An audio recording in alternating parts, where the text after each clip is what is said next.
salaamaaleykum mbokki Sénégal salaamaaleykum mbokki turfis yi dikkati nañu ak yéen seen émission Ngawar gi ci Bantamba TV tey nag dañu seet si propriétaire bu mag ku ñu wax Cheikh Tidiane Sy ñu gën koo xam ci Bibo Chérif ñëw fekk ko tubaarkàlla ci barabu liggéeyukaayam fas yéene waxtaan ak moom nag tubaarkàlla mu am benn pàcc goo xam ne daf koo amee ci wàllu comité bi di premier vice-président comité national de gestion des courses hippiques ñu fas yéene waxtaan ak moom organisation courses yi waxtaan ak moom ci doxalinam ak fas yi organisation ci digganteem ak propriétaires yi waaye moom ci diggante tubaarkàlla ba mu commencé dugg ci fas ba léegi lan moo ko dugal ci fas dinañ ko lu ñutu loolu ñuy wax lu ñutu baatu un lu ñutu loolu la ñuy def ak moom fas yéene xam kan mooy Cheikh Tidiane Sy Bibo waxtaan ak moom yaatal waxtaan wi bu ñu demee nag ba ca càppaandaw ga fi jeexitalu émission bi dinañ def parole aux amateurs ndax dañoo dugg ci groupe WhatsApp bi def annonce wax ni képp koo xam ni rek am nga loo bëgg a laaj Bibo Chérif na nga nu yónnee vocal boo nu yónnee vocal yónnee waale ñu sa photo bu ko defee incha allah taala question bi dañ koy teg sur l'écran def sa photo Bibo Chérif jàkkaarloo ak moom tontu la ca mbokk yi nag loolu du yàgg dara ci kanam tuuti lay doon ñuy yéeg ci kaw gis ki nga xam ne moom mooy Cheikh Tidiane Sy Bibo waxtaan ak moom te daal dikkaat ak yéen ñu dem te ñëw.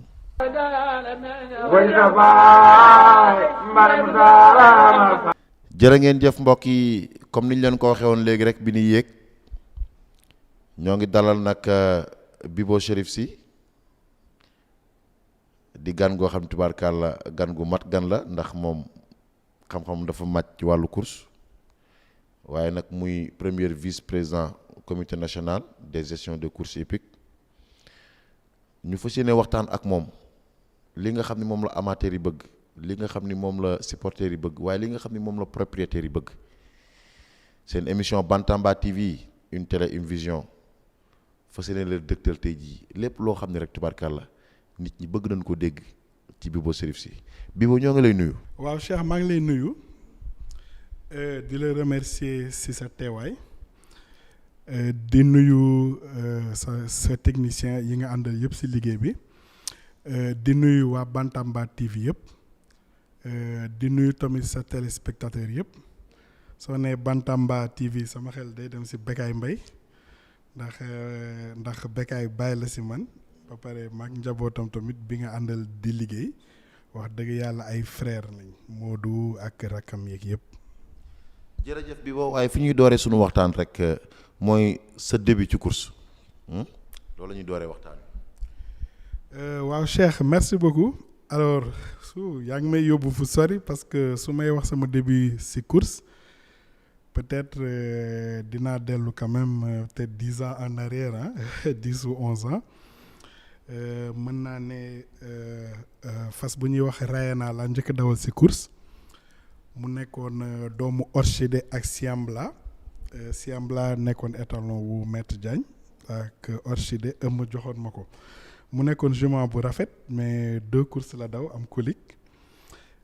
après noonu la amee Mbène ak Pentagruel ak Mbène yëpp maa leen yoroon bi may juddul la faafu maa yoroon yaay ji yore papa ji Mbène papi sama ko joxoon Pentagruel suñu sëriñ bu baax bi sëñ Moussa Mbacké Gaynde Fatma donc la faafu quand même mën naa ne laa débuté dëgg-dëgg ci course hippique waaw moom laa démarré sama carrière réellement en 2013. en 2013 kon benn moom nga njëkk a dawal ci fas. mën naa ne Rayana laa njëkk dawal. Rayana ba pare teg ci yaayu magistrat waaye yaayu magistrat dimanche bi muy njëkk rang boobu dafa mal fas yi dañ ko faa bàyyi c'est le mujj ci course bi ma koy jënd tamit du woon pour dawal ko ndeysaan sama baay Iba Baawo yàlla na ko yàlla yërëm moom moo ma joxoon yaayu magistrat moom moo ma ko jox suñu baay Iba Baawo ak yéene bu bëri sax maa ngi koy fàttali ko ma ne ko man de maa ngi soog a door waaye élevage laa bëgg fas yu jigéen ñi laa gën a ciblé donc mu jox ma ko vraiment si dans de très belles conditions. yaayu magistrat mi waaw ndeysaan léegi bi boo kon man bëgg nañu xam lan moo la indi ci course kon. waaw li ma indi si course mën naa ne bëgg-bëgg fas rek parce que li ma booleeg fas quand même mooy dama nekk xale sama biir kër sama pap amoon fas gendarmerie bu tudd Petit Souris léegi sama mag yëpp dañ doon def équitation dañ doon dem gendarmerie léegi suñuy dem dañ ma daan yóbbu di ma fopp di ma teg ci fas yi loolu moo ma njëkk joxale contact ak fas léegi nag bi ma gënee màgg nag ma commencé def nag équitation gendarmerie ba noonu laa xamee ñoom Papis yaay jëy ak pratiquement ñu bëri ci milieu bi léegi nag boobu dañ daan def su dimanche su fekkee ni équitation amul rek ñu ànd donc c'est un moment ça important pour ma rendre hommage ku mel ni Ngatte ku mel ni Moussa Samba man ñooñu ñoo ma njëkk tete ci fas jàngal ma fas ñooñu tamit ñoo ma njëkk yóbbu course ma dem cette année ku mel ni Moussa Samba bi nekk Arène Nationale ak ñoom Ngatte ñoom Gauthier ñoom gendarme taal ñoo daan def su amul équitation rek ñu taal oto yi dem ci cette année course fas bi ma njëkk a ràññee nag ci course Sénégal su ma juumul Adja Cuuc la waaw maa ngi naan na Adja Cuuc wala Magnum the Last daal course yooyu laa njëkk seetaan naa leen Thiès seetaan naa leen Mbour xëcc ba Mor Sina doom ko war mais fàttaliku Alpha moo raw jour boobu ak Daba Kebe donc yooyu daal mooy premier souvenir yi ma am ci course boobu commencé goo sax ànd ak Papis course. muy ay témoignages yoo xam ne nag wax dëgg yàlla yu am solo la Bibo Chérif Sy def ko nga xam ne Adja Cuuj moom ñoo ngi ci nuyu sax bu baax suñu baay suñu xarit El Hadj Cheikh Diagne nuyu ci soxnaam bu baax Adja Cuuj Diop ndax fas yi tubaarkàlla Tiwaawan la mujj ci Ousmane Diop moo ko mujjee doon traîner waaye Bibo ñu ñëw ak yow waxtaan ndax course mi ngi ibbi décembre 2020 jeex juillet 2021 ci li ngeen ci liggéey situation yi ndax mën nga cee indil ay leeral. waaw Cheikh soo xoolee bilan wu course 2020 quand même 2021 plutôt naxariwul def parce que comme ni mu koy wax rek ñu ngi ubbi woon le 20 décembre 2020 dawal plus de 29 journées c'est calendrier wu 30 journées quand même loolu satisfaction la beneen bi mooy wàllum participation soo xoolee muy ci fas yi ci propriétaires yi ci amateurs yi soo xoolee niveau yëpp ren li ñu am ci participation mësuñu ko am soo xoolee amateurs yi ren li ñu def ci billetterie Grand Prix Renaissance man en 10 ans de comité mësuma fàttaliku fu ñu ko defee ci course en billetterie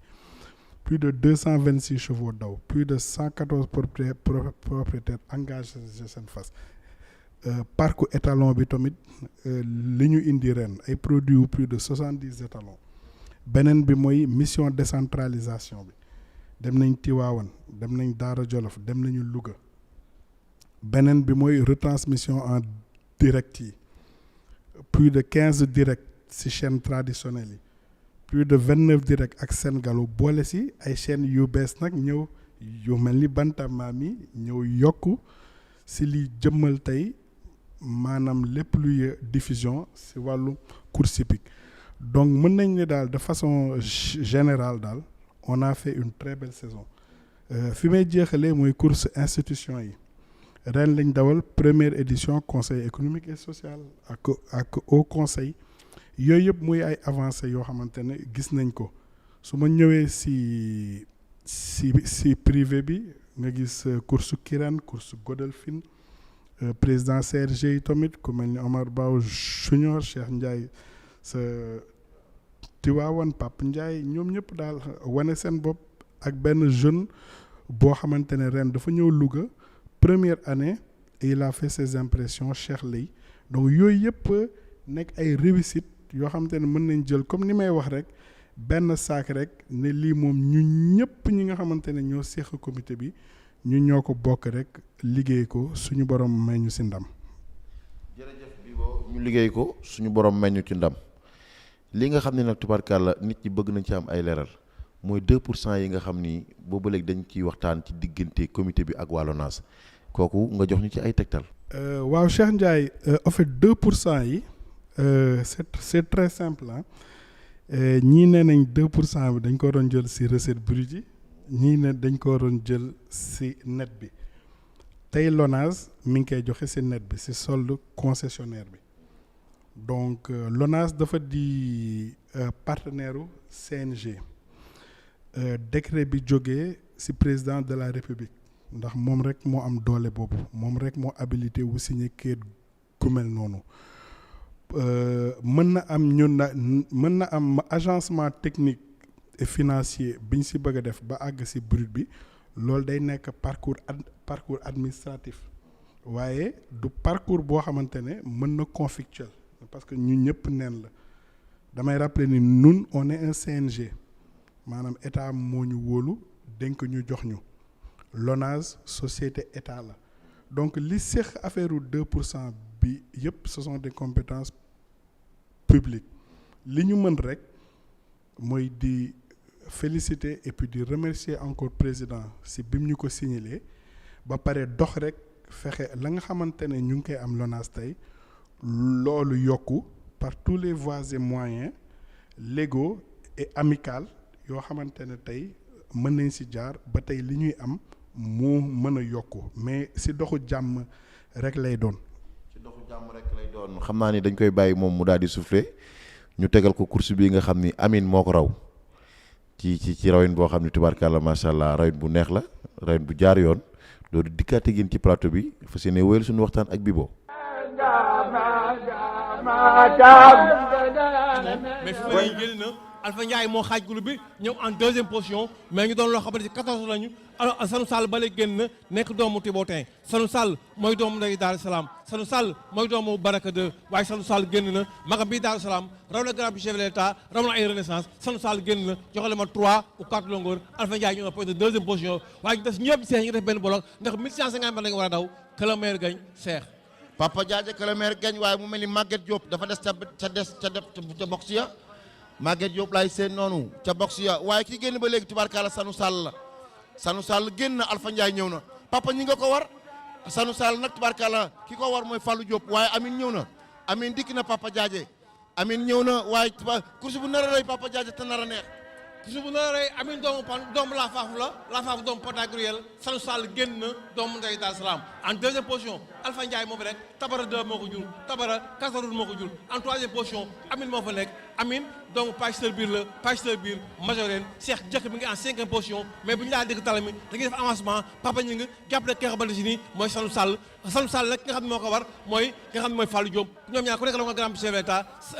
léegi ki nga xam ne mooy Papa Diadja ñoom ñaar doon nañ benn fas ñaari fas waaye Alpha Ndiaye génn na la léegi Papa Diadja Alpha Ndiaye génn na mais Sanu Sall mi ngi en deuxième position dawal nañ ki nga xam ne mooy Amine dawal ki nga xamante si mooy jëkk mais ba léegi ki nga xam ne moo nekk ci kanam léegi mooy Alpha Ndiaye doomu Léopold Sassonia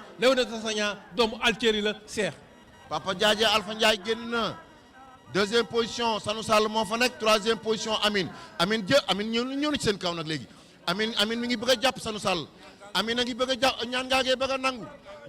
bëgg a nangu Amine jàpp na ki nga xam ne moom mooy Sanu Sall Amine ñëw na nag léegi ci Alpha Ndiaye Amine ñëw na ci Alpha Ndiaye dafa mel ni moom Ndiaye Gadiaga moo ko war Papa Diadja waaw Amine Modou Ndiaye Gadiaga moo ko war léegi amul jàpp na ki nga xamante si mooy Alpha Ndiaye ànd nañ ci tournoi bi nga xam ne mooy tournoi 200 bi fii ñëpp ay dawal Cheikh kenn toogatul ki nga xam ne Amine nag léegi ñëw na en tête Amine mi ngi ñëw waaye Sanu Sall bàyyiwul en deuxième position Alpha Ndiaye moo fa nekk Cheikh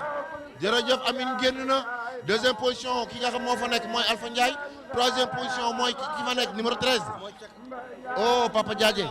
laaw moo nekk troisième quatrième bi di ki nga xam ne moom mooy Sanu Sall waaye nag loolu tubaarkalla noonu la fa si tegloo fii ci potom El Hadj Ndiaw ma ko du Diop li ci des nag tubaarkalla juge yi ñoo koy mottali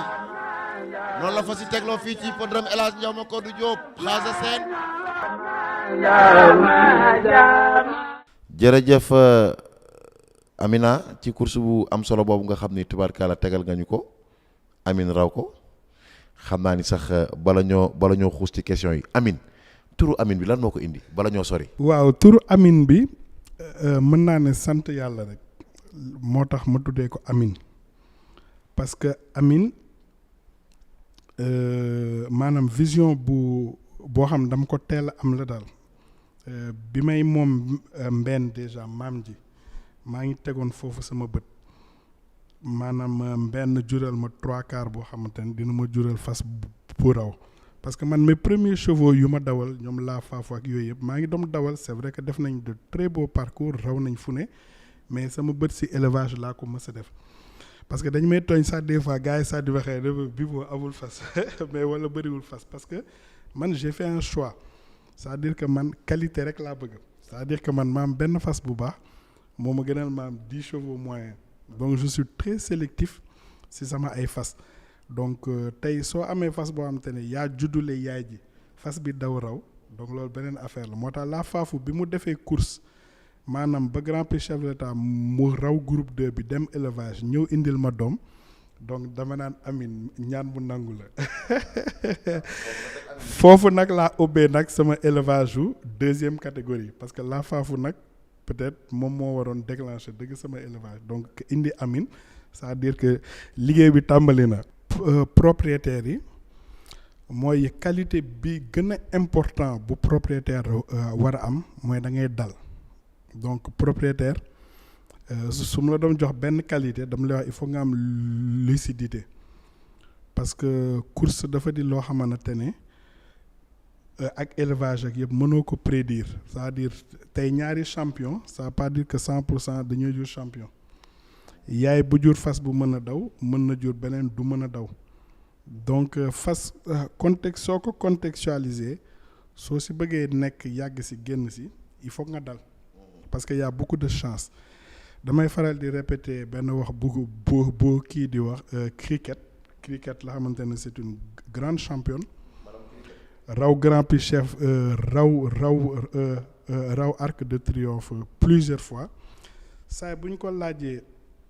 lan mooy sa secret si fas yi luy sa secret si course dafay wax ni avant tout il faut avoir le bon cheval et c'est de la chance donc man tamit foofu laa ko teg waaye lépp lu ma mën tamit su ma yoree fas pour mettre ko dans de meilleures conditions naa ko def maa ngi leen di conseiller ci sens boobu ndax fas balaa moo ñëw course di nga ko dëkkal di nga ko dundal di nga ko faj di nga ko liggéey donc phase yooyu yëpp soo si mënee ànd ak ay connaisseurs tamit moo gën. ñoom propriétaires yi nga xam ne ñu ngi ñëw daal loolu nga leen di conseiller. loolu laa leen di conseiller nañu ànd ak dal te xam ni affaire bi passion la ba pare et puis lépp lu la si fekk rek si ndam rek nga sante ko yàlla daal. fan ngeen bëgg a yóbbu course. waaw course je pense que mi ngi dox course mi ngi progresser quand même def naa si comité national bi 10 ans ren maa ngi si duggoon 2011 comme président de la région de Dakar après ma nekk si 4e vice-président chargé de l'organisation ba tey ma nekk si 1er vice-président donc su ma suivre procédé wu course si 10 ans yi si wàllum matériel de gestion course yokku na si wàllum réglementation course yokku na si wàllum nombre d'acteurs course yokku na si wàllum prix payé je pense que dafa flambé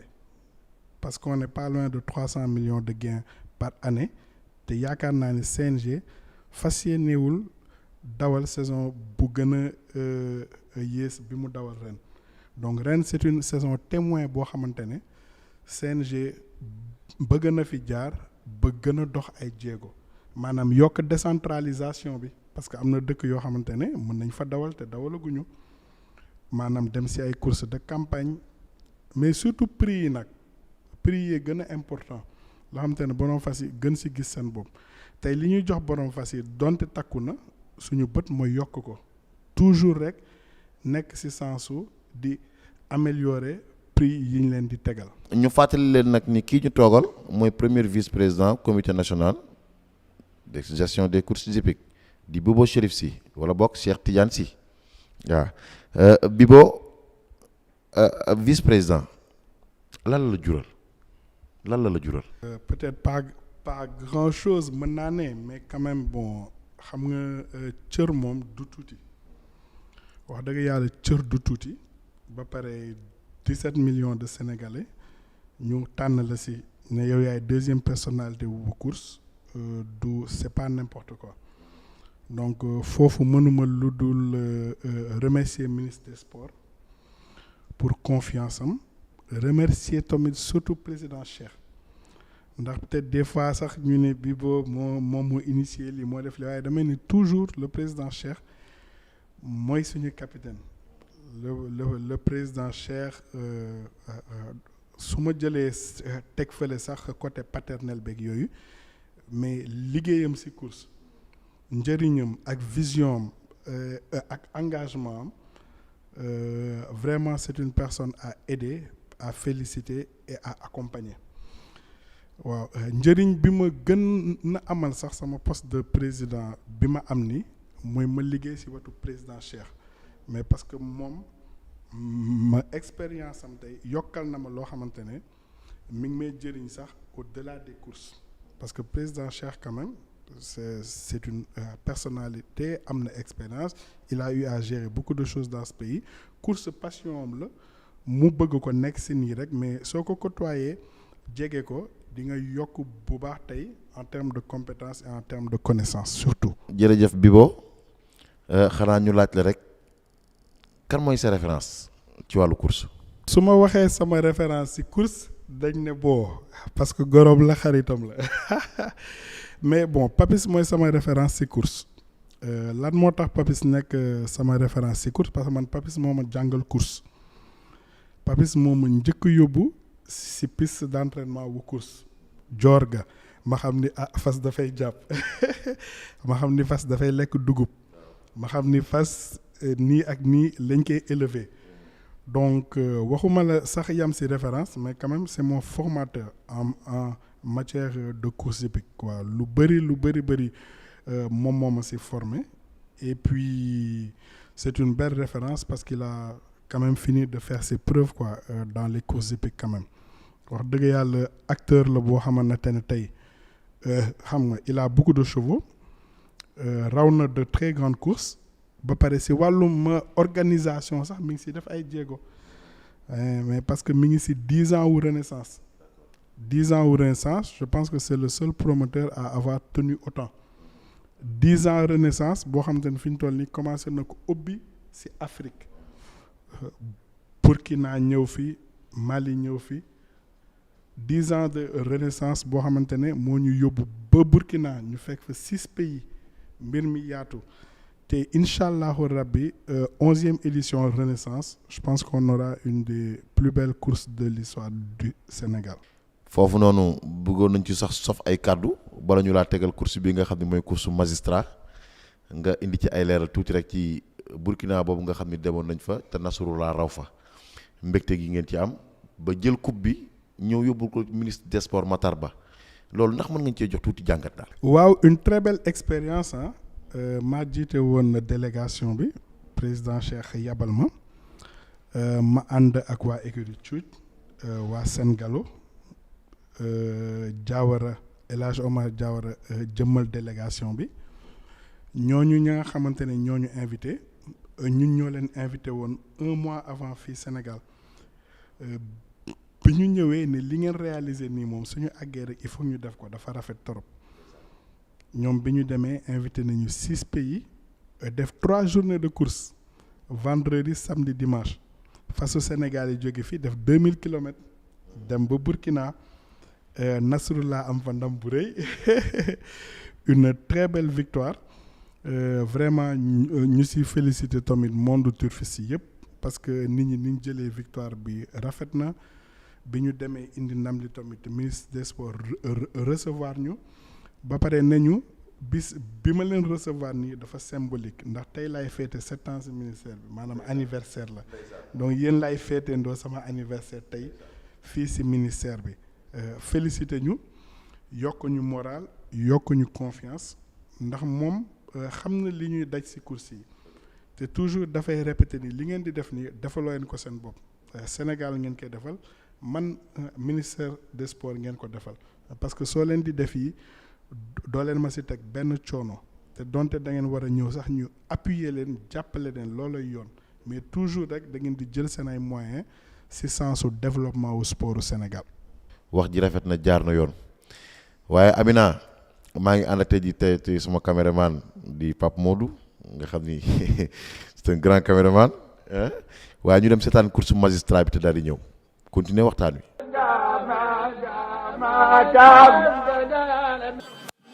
xaasa seen départ bi daanu na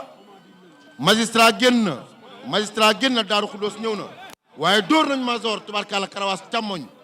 Daaru Saam waaye tubaarkàlla suñu borom def na ci jàmm fii ci hippodrome Djibril Diouf lay xewee waaye Daaru Xuddoos génn na nag léegi Daaru Xuddoos génn na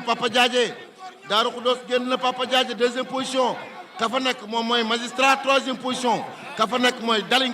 Dalinkoor quatrième position Mazor moo fa ne maa ngi seen ki nga xam ne tubaarkàlla moom mooy Daaru Saam di seen ki nga xam mooy Alfat Maxafal mi ngi ci biir groupe bi waaye ki nga xam tubaarkàlla mooy Ngona Latir moo ngi toog fii di cinquième position Ngona Latir mi ngi toog cinquième position waaye Daaru Xuddoos génn na Papa Diadje Daaru Xuddoos génn na deuxième position magistrat doomu tubaarkàlla doomu Kasarun la ak doomu Warxoos Daaru Xuddoos génn na Papa Diadje. wax nga dëgg Cheikh Daaru Xuddoos génn na doomu Kasarun la Kasarun Galileo Sara Jeux no zone na seur en deuxième position Warxoos ñoo fa nekk ñoo bokk benn maam ndax Warxoos doomu Galileo la Daaru Xuddoos doomu Kasarun la Kasarun doomu Galileo la Daaru Xuddoos génn na en deuxième position magistrat moo fa nekk waaye Cheikh dawal li nga xam mooy Mazor bu ñëw en troisième position ngi dawal Rayane bu ñëw en quatrième position waaye Cheikh ba léegi Daaru Xuddoos moo génn magistrat moo ñëw en deuxième position Cheikh. Papa Diadje mu mel ni magistrat tubaarkàlla léegi nag génnaat na Momar Dieye moo ko war magistrat génnaat na léegi diggante Mazor ak Rayane benn fas lañu doon waaye Ngona Latir tubaarkàlla Ngona Latir a ngi noonu moom mooy jiital fas yi waaye tubaarkàlla macha allah Daaru Xuddoos génnaat na nag léegi Papa Diadje course bi tubaarkàlla gars yi dañuy teg seen i berdong ak a jëlaat seen i berdong dañuy daal fas ba mu neex leen tubaarkàlla ñu daal di waat yor ba mu neex leen tubaarkàlla ñu téyewaat ko waaye ren ñu toog troisième position Papa Diadje. xam nga Cheikh ñoom ay fas bi des nañu Daaru Xuddoos daan xëy génn waaye magistrat tamit daan xëy génn Daaru Xuddoos génn na en deuxième position magistrat en troisième position Rayane moo fa nekk waaye en quatrième position ki nga xam moo génn mooy Daaru Saam moo ñëw en quatrième position waaye Cheikh Daaru Xuddoos joxe na 3 ou 4 longueurs doomu Kasarun la Kasarun Galileo Sara Jeux no zone na seur en deuxième position magistrat moo fa nekk Warxoos doomu Galileo jàpp na ko magistrat Daaru Xuddoos magistrat Daaru Xuddoos magistrat génn na en deuxième position Daaru Xuddoos mais Daaru Xuddoos bañ na de magistrat génn mais Daaru Xuddoos bañ na Daaru Xuddoos ñëwaat na Daaru Xuddoos ñëwaat na course bi rëy na mais dina Papa Diadje course bi rëy na Papa Diadje diggante Daaru Xuddoos magistrat Daaru Xuddoos magistrat Daaru Xuddoos magistrat Daaru Xuddoos magistrat Daaru Xuddoos magistrat Daaru Xuddoos magistrat Daaru Xuddoos magistrat Daaru Xuddoos magistrat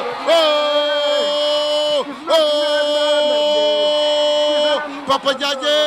ci teewaayu Sele Ndiaye ci teewaayu tubarkalla Sele Ndiaye Papa Diadje ci teewaayu Sele mu ndaw ak Sele mu mag waaye Papa Diadje ci teewaayu ki nga xam ne tubarkalla mooy Ousseyn Ndiaye ci teewaayu Aliou Bawo Ndiaye ci teewaayu Mbaye waaye tubarkalla teewaayu Galo Thiello